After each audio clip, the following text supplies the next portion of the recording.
Hi, everyone. Welcome to the Grow and Learn podcast. This is Zorna, your host. I'm especially welcoming anybody who wants to start a business, anybody who's engaged in a small business, maybe growing. You want to learn more about digital marketing, about how to get ahead on social media. So today we are welcoming a specialist in this area.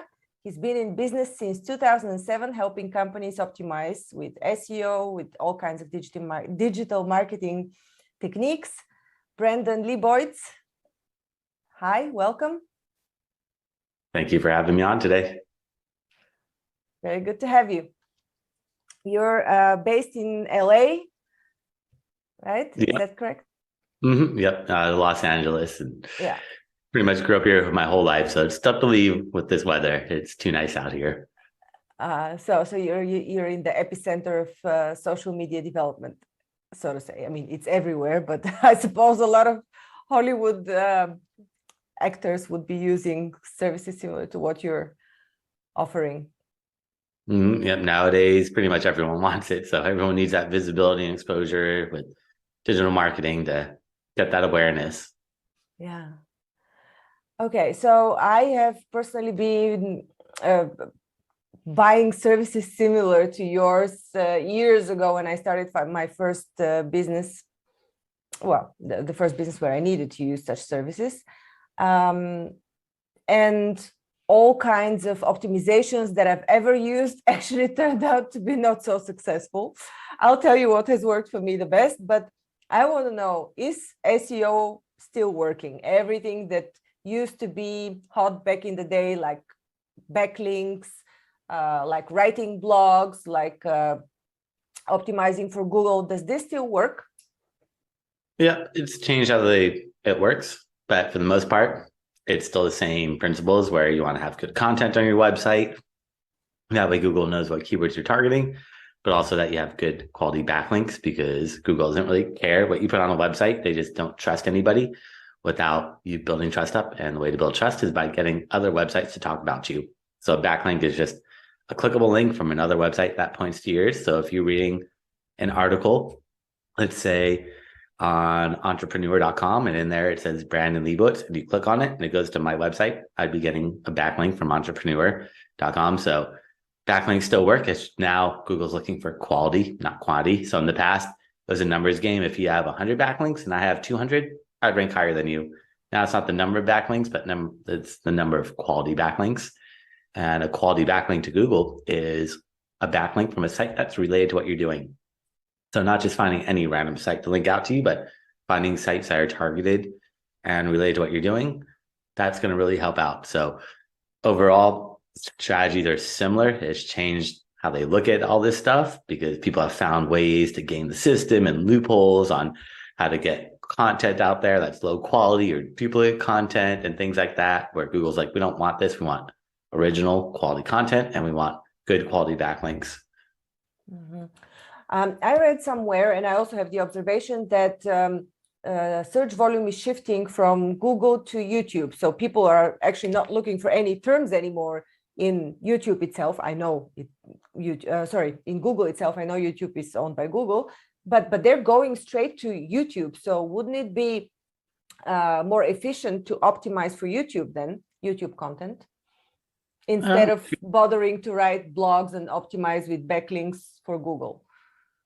If your audience is there, but your audience might not always be on YouTube. So it's just understanding who your audience is, where they're going to search. But ultimately, YouTube is just a way to get people to your website, because people can't really buy off of YouTube. So if you're selling physical products, you might have a review that you post on YouTube, but people can't buy that product on YouTube directly. Maybe they might change that in the future. But right now, YouTube is just a way to get people to your website. That way, once they're on your website, they can make that purchase, all that stuff. But YouTube is just another way to get traffic, just like Google's a way to get traffic to your website. And it's all about just knowing who your audience is and where are they actively looking. Are they on Google? Are they on Yelp? Are they on TripAdvisor? Are they on social media? Where are they? And you just have to take a step back and like put yourself in the user's point of view. If you're looking for your product or service, where would you go? And that's where you need to be. But YouTube is the second most popular website on the internet. Google's the most popular. YouTube and Facebook switch off every time or all the time from the second and third most popular. But YouTube is just such a big presence. People want to, well, they don't want to read long articles or blogs anymore. People's attention spans are really short. So video content is a way to capture them and get their awareness a little bit easier. But it's all about just really understanding, is my audience on YouTube? Great, be there. If not, then be where your audience is at. Are you seeing a significant shift to TikTok now, or how is it shifting the landscape on YouTube in general? Because on my channel, I'm seeing a significant pickup on shorts, and I know that it's a trend everywhere. So is it worth it to optimize YouTube videos, or will shorts do, and then you spread them to all channels because everyone's hot on shorts now? No, you definitely want to optimize your videos and create content for each platform. It's not always going to work sharing content from YouTube onto Facebook or to Twitter or to LinkedIn or to Vimeo or to TikTok. Sometimes it can, but it doesn't always work. So it's best to custom tailor each video to each platform, and definitely tap into the shorts, tap into the long form, tap into TikTok and the reels, or even Instagram, posting stories and reels and all that stuff, and just trying to test it out and see what resonates. But unfortunately, there's so many different platforms nowadays, it kind of becomes overwhelming. That's where you just got to figure out who your core audience is, what platforms are really active on, and that's where you need to be active on. You don't need to be active everywhere. You just really need to be active on where your audience is at. Do you help your clients identify the best channel also, and the type of format they're more likely to engage with? Yeah, because I do SEO, and it doesn't always work that people aren't always searching on Google. So SEO is search engine optimization. And let's say I have a client that invented a product, nobody's searching for it on Google, then it's not really going to work. If nobody's searching, then can't really help them out on Google. Then it's like, all right, how do we get awareness? And that's where social media might come into play, where that's where you could showcase a new product or new invention or something that no one's really searching for and drive that awareness. But yeah, it's really important to just figure out who your audience is and where are they, because you don't want to invest time finding out that, oh, I spent all this time putting up my LinkedIn, and then, oh, LinkedIn's B2B, but I'm not selling B2B, I'm selling B2C. And so it's truly trying to figure that out first. That way you don't spend too much time on channels that aren't going to get that big return on investment. I see. And so you're helping guide your clients towards the right channel as well? Or do you just tell them, consider it? No, I help them out and also give them recommendations. They're not always receptive to it, but I'll give them suggestions and say, maybe this might be a little bit better because this might be where your audience is versus this is a good platform, but it doesn't mean this is where your audience, like you might want to be on TikTok because TikTok is so popular, but if that's not where your audience is, then you don't really need to be there. I mean, it's good to have a profile and have a presence, but in terms of being active all the time, if that's not where your audience is, I wouldn't spend too much time on it. I see. Okay. And so what are the hot trends now? I mean, I'd like to also talk about AI because I'm seeing some pretty significant improvements there in terms of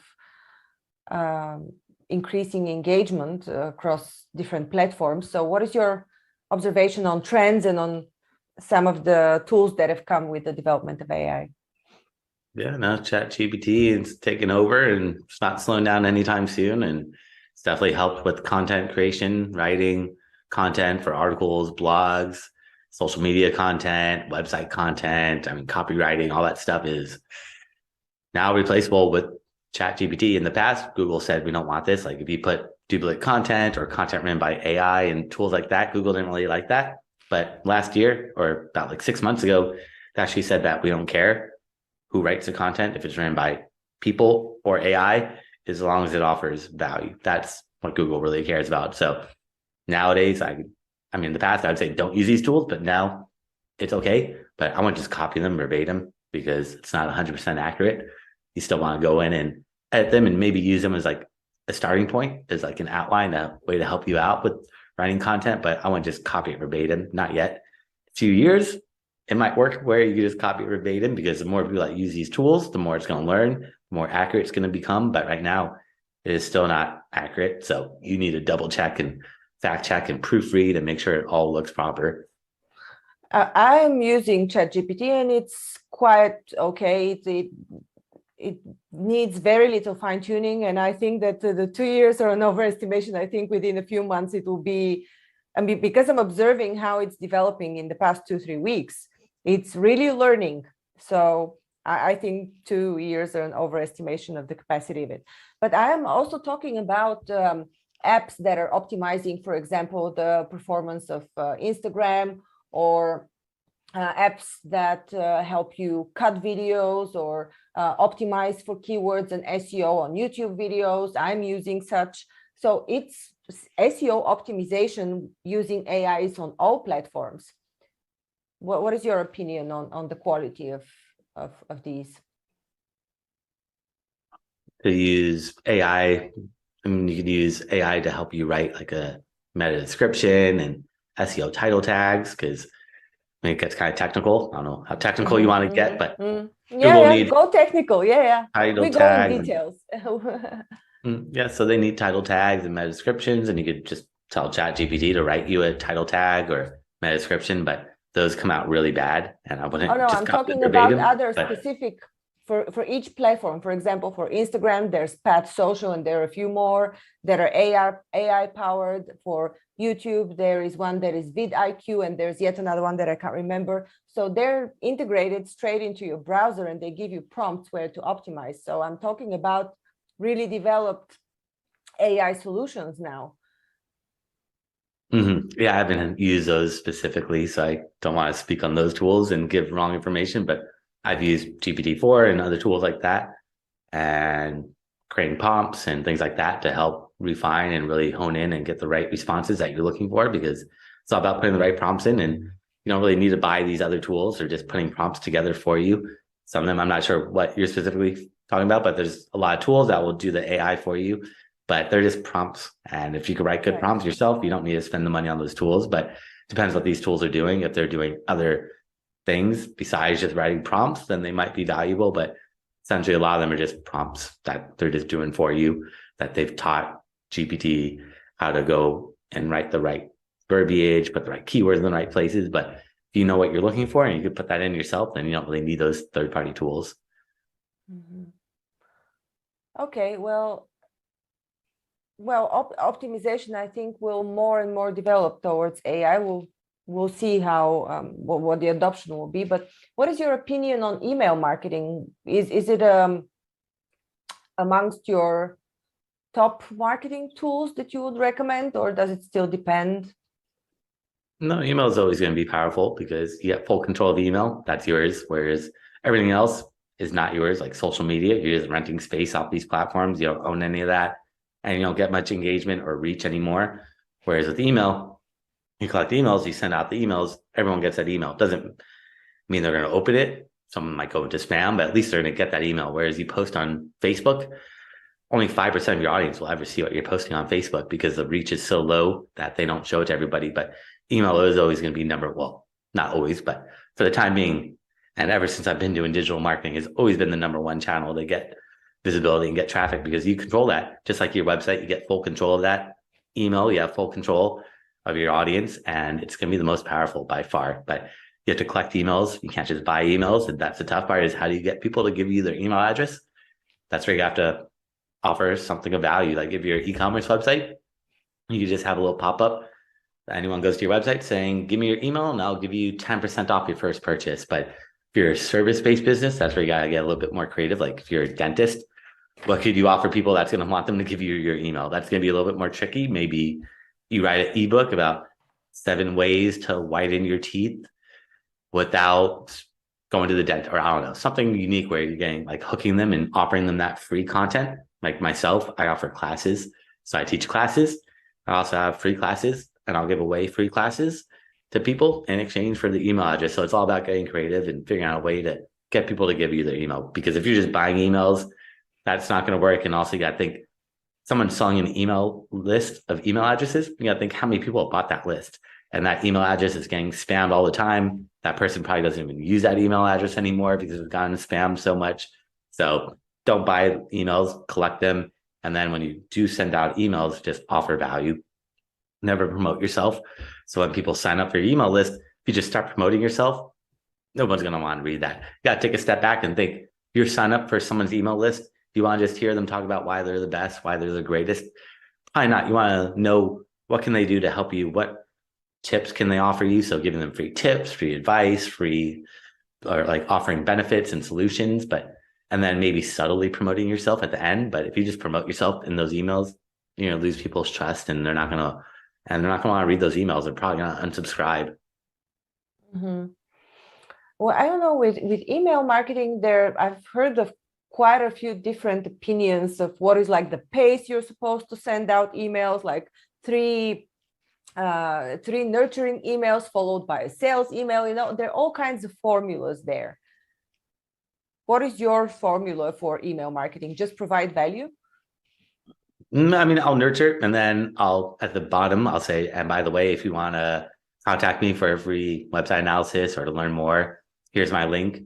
But I'm not promoting it specifically. Every once in a while, I promote myself, but that's really few and far in between. So most of them are just nurture, offering that value, and then subtly at the end, be like, and by the way, if you want to learn more, here's a link to my calendar to book some time in my calendar. So maybe 1 out of every 10 that might be promotional, where maybe the 10th one, I'll be like, hey, and by the way, are you still interested in SEO? Here's a link to book some time. But other than that, I try not to do that too often, because you want to really offer value. And if you're just promoting yourself all the time, people are unsubscribed. So try to make it like where I'm blogging, where my blogs are the same, where I try to offer value, give insights, give tips and tricks and solutions at work, versus just trying to promote myself. Mm-hmm. Is this the only way you convert customers, through this subtle link to your services at the bottom of the emails? Or how do you convert? Well, that one's just, the email's just another touch point to keep myself top of mind, because they read those emails, they're probably not going to just convert right away, but it keeps you top of mind. So like, oh, I remember Brandon does SEO, and then they might see some of my ads that follow them around. So if you go on Amazon and you look at a product, you don't buy it, those ads will follow you around. It's called remarketing. Do the same thing for my website or any of my clients. I recommend that they remarket to anyone that's been to the website and did do a specific conversion action. Remarket to them, follow them around, because these are all warm leads. People have been to your website, they know who you are, something distracted them or whatever it may be that didn't get them to convert. Let's try to keep yourself top of mind, especially like if you're e-commerce and someone went to your shopping cart, added a product to the shopping cart, but didn't check out. Let's follow them around, because they were that close to making that purchase, but they didn't do it. Maybe we offer them a coupon code or something, a value that's just going to reinforce it and hopefully get them to convert. So just trying to keep myself top of mind, and eventually, hopefully, they'll want to reach out, because you do need multiple touch points depending on what you sell. Like if you're just selling like a t-shirt, don't really need to do all that, but if something high ticket over $100 or $1,000, you probably want to have those multiple touch points to get people to really trust you more. Mm-hmm. We talked about, the developments in AI and the fact that content is now accepted when it's produced by AI solely. Is there anything else that is a novelty in the digital marketing sphere? I mean, another one that Google's looking at is like user experience. So they're looking at how people behave on your website, because in the past, if you just rank for a keyword on Google, that looks good. You're going to rank for that keyword, but Google said, all right, that's not really what we want to do. We want to make sure that if you rank number 1 for a keyword and people click from Google and go to your website, that they stay on your website. Because if people go to your website and then leave immediately, that tells Google maybe you aren't the most relevant, that something's off. So that's a big signal now, is user experience and making sure that people go from Google and stay on your website. They don't just leave. Otherwise, Google just thinks something might be off and wrong. And there's so many little things. I mean, Google doesn't really tell you what they do, because they keep it top secret. They don't really want you to know what's going on in their algorithm. Every once in a while, they announce what they're doing, but most of the time they really keep it top secret, because they ultimately want you to get frustrated and spend money on paid ads, because that's really how they make all their money. And SEO is just there because if Google was just full of ads, nobody's going to want to use Google. So they have to have that balance of organic, the SEO, and the paid ads. Mm-hmm. So how do you figure out the algorithms? Do you reverse engineer every time there's a change? That would be tough, because it changes every single day. There's a change. Oh, wow. They're usually tiny changes that aren't that big of an impact.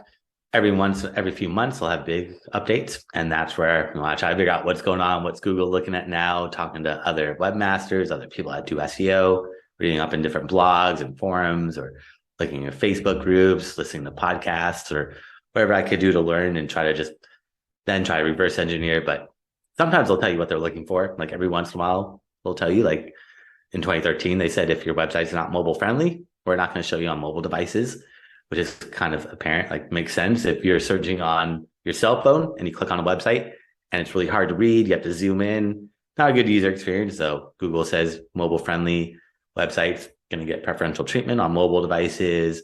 They said a while ago, if your website loads slowly, then they might potentially penalize you. They want fast loading websites, but other than that, they don't really tell you much about what's going on. So it's just kind of becoming a detective and trying to figure out what's going on, what's Google thinking about nowadays, what's the future of SEO, and how do I make Google happy? Mm-hmm. Let's talk about Facebook then. So you said that 5% only of all posts are being shown.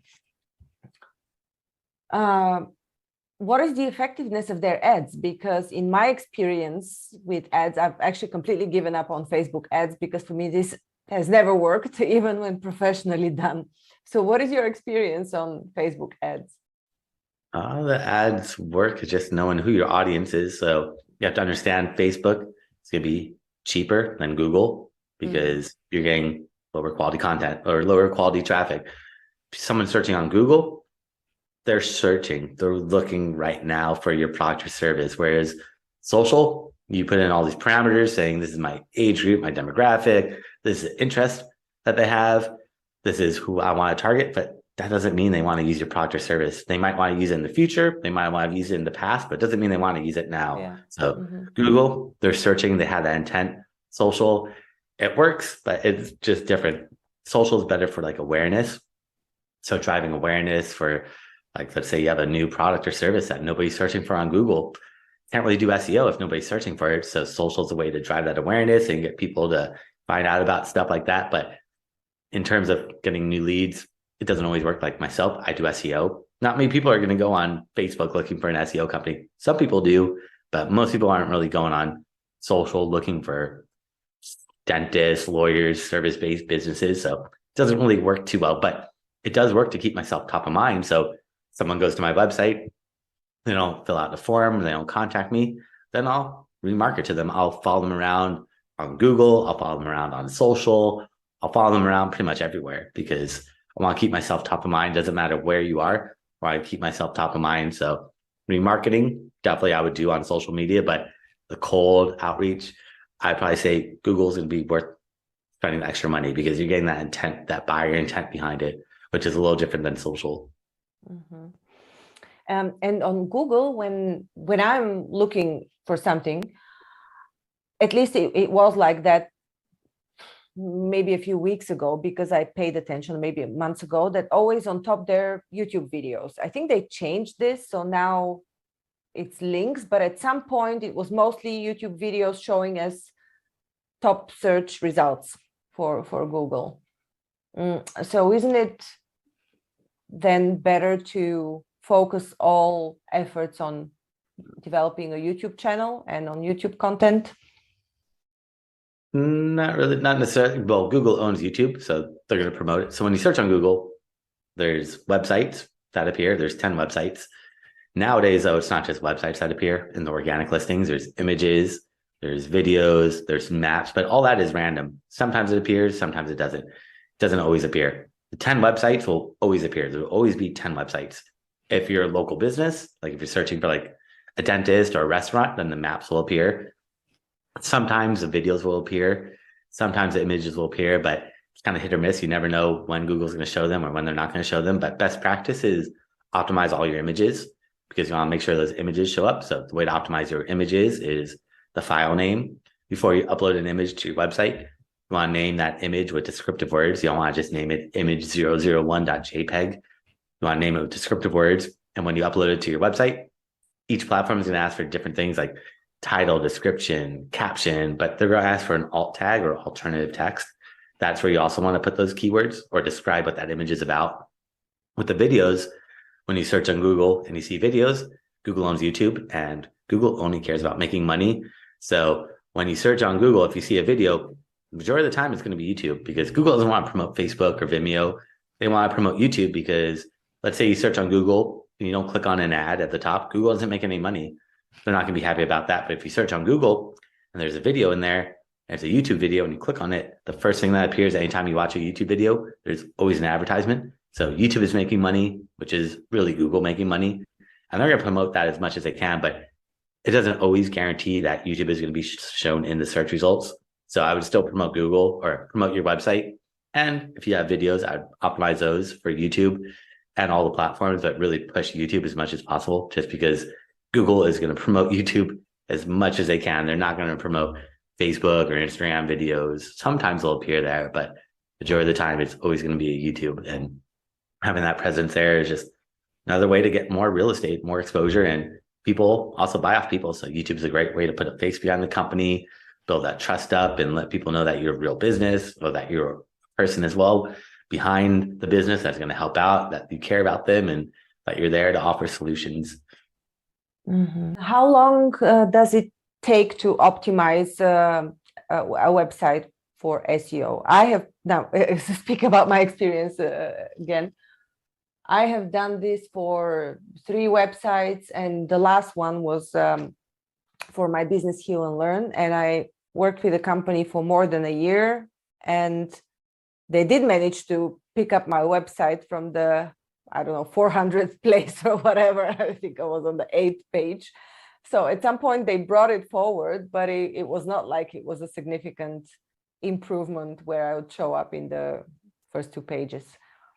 So, I mean, I guess it also depends on the kind of business, but how long does it take for you to optimize using SEO and see positive results?